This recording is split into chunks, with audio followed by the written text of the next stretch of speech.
मजे आ गए इसकी तो। अपना मनहूस मुंह बंद रखो।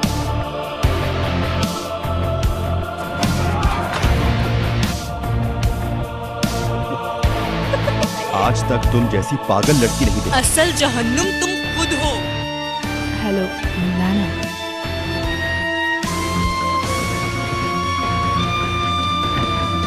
अच्छा अब बस भी करो।